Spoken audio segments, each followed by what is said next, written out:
Masayang kumakanta si Kim Chiu habang ang aktor naman ay ang kanyang guitar man.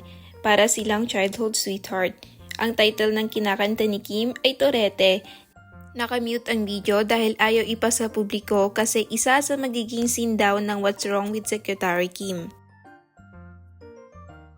Hanggang ngayon ay kasalukuyan silang nasa Pampanga upang tapusin ang scene na kung saan imi-meet ni Paolo Abilino ang dalawang sister ni Kim at i-prove na karapat dapat siya kay Kim.